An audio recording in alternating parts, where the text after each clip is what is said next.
Sementara itu, Menteri Lingkungan Hidup RI Hanif Faizol Nurofik menekankan pentingnya penegakan perda bagi warga yang membuang sampah sembarangan.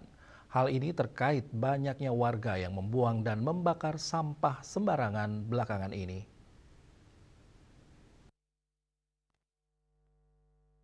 Hal tersebut disampaikan Menteri Lingkungan Hidup ketika meninjau TPST Kertalangu dan Pasar Timur pada Jumat 17 April 2026. Menteri LH mendorong Pemda untuk menegakkan perda dengan sanksi tipiring bagi warga yang kedapatan membuang atau membakar sampah sembarangan. Senada dengan Menteri LH dan untuk mendukung pemerintah Kota Denpasar dalam pengelolaan sampah dan mencegah warga membuang sampah sembarangan, Majelis Desa Adat MDA Kota Denpasar mendorong Desa Adat di Denpasar untuk mengimplementasikan pararem atau aturan adat khusus terkait pengelolaan sampah dari sumber yang telah dibuat dari tahun 2021.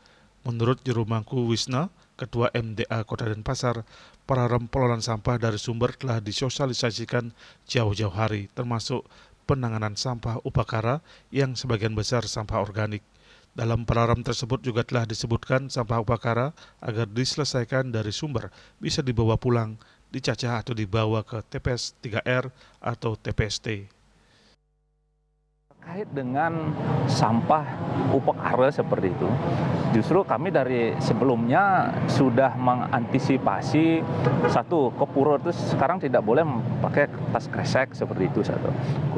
Kemudian hasil daripada ataupun amis-amisan ataupun selesai sampah alat-alat ataupun bahan upacara tersebut langsung itu dibawa pulang seperti itu. Nah, pulang ada yang memang dicacah di rumah masing-masing atau kalau itu pun banyak itu dibawa ke TPST seperti itu. Nah, itu sudah kami lakukan khusus di Kota Denpasar. Jadinya setiap desa itu kami wajibkan untuk mengelola sampah khususnya di Upakara itu harus diselesaikan di wilayah masing-masing, desa adat masing-masing, banjar masing-masing. Nah, ini sudah kami lakukan sebelum ada seperti informasi sekarang, kami dari Majelis Desa Adat Kota Denpasar sudah melaksanakan hal tersebut seperti itu.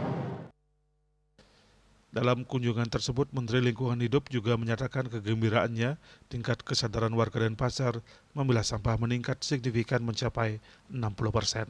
Hal tersebut merupakan berita baik untuk mendukung pengelolaan sampah berbasis sumber di Kota Denpasar. Meskipun kesadaran memilah sampah meningkat, namun aksi membuang dan membakar sampah masih ditemukan belakangan ini. Ria Sebali TV.